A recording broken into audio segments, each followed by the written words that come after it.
जो ट्रेन पर लटके हुए लोग दिख रहे हैं, ये अपनी जिंदगी और मौत से लड़कर एग्जामिनेशन देने के लिए आए हैं, और वो भी वैसा एग्जामिनेशन जो गवर्नमेंट के थ्रू कंडक्ट हो रहा है। हाँ, मैं बात कर रहा हूँ उन दोनों एग्जामिनेशंस की, फर्स्ट मध्य निषेध और सेकंड डीएलएड।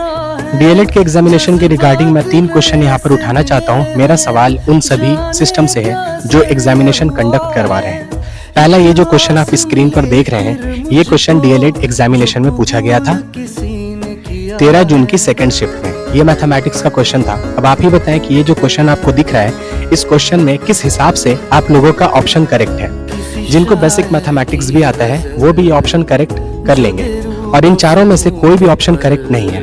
अब मैं सरकार से ये क्वेश्चन राइज करना चाहता हूँ कि क्या उन्होंने क्वेश्चन को रीचेक नहीं करवाया, या फिर टाइपिंग करने वाले को इतना भी पता नहीं कि आंसर क्या होगा, या फिर टाइपिंग करने वाले के बाद एग्जामिनेशन के क्वेश्चन को रीचेक नहीं किया गया। दूसरा जो एरर, जो बहुत बड़ा एरर है, कि हिंदी और इंग्लिश के स्टूडेंट के साथ फेयर नहीं हुआ है। क्यों? क्योंकि ये जो जिसे हम ऑड नंबर कहते हैं, इसे हिंदी में अजीब लिखकर संबोधित किया गया।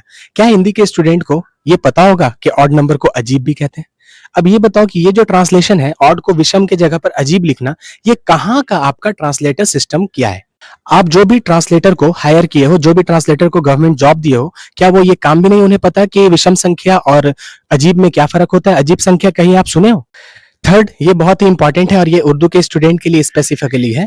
उर्दू का क्वेश्चन नस्तालिक फॉन्ट के जगह पर एरियल फॉन्ट में लिखकर दिया गया। एरियल फॉन्ट में इस तरह की एरर थी कि वो एरर मैं आपको बता नहीं सकता। कहीं पे नुक्ता का एरर था, कहीं पे कुछ और एरर था, कहीं पर लैंग्वेज ही इस तरह का था कि लग ही नहीं रहा था कि कोई एग्जामिनेशन का लैंग्वेज है। ऐसा लग रहा था कि कोई 5, 6, 7, 8 क्लास का बच्चा अपने लैंग्वेज में क्वेश्चन एराइज कर रहा हो।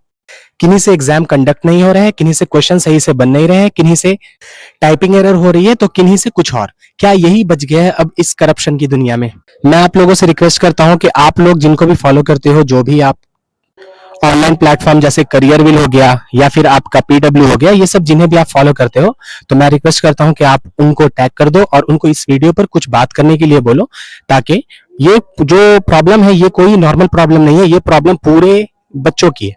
और ये जो प्रॉब्लम है, इसे हम लोग को ओवरकम करना पड़ेगा, क्योंकि ऐसा प्रॉब्लम अगर एग्जामिनेशन में आएगा तो कहीं ना कहीं उनका करियर, उनकी लाइफ और उनका सारा कुछ स्पॉइल हो रहा है। तो इस वीडियो को ज्यादा से ज्यादा शेयर करो। शेयर के पीछे का मकसद ये नहीं है कि मैं कंट्रोवर्सी फैला रहा हूं, मकसद ये है कि हम लोग को इंसाफ चाहिए कि जिन्होंने क्वेश्चन को अटेम्प्ट किया, अटेम्प्ट करने के बाद उनको सही आंसर पता था बट वो आंसर सही कर नहीं पाए। और उर्दू का भी कुछ ऐसा क्वेश्चन था कि वैसा क्वेश्चन एज अ कोई एग्जामिनेशन का क्वेश्चन नहीं है, वो बेसिक्स क्वेश्चन है। अब वो क्वेश्चन क्या आप डीएलएड के एंट्रेंस में दे रहे हैं? क्या ये आपका एक एंट्रेंस एग्जाम है? ये तो मजाक बना रखा है आपने।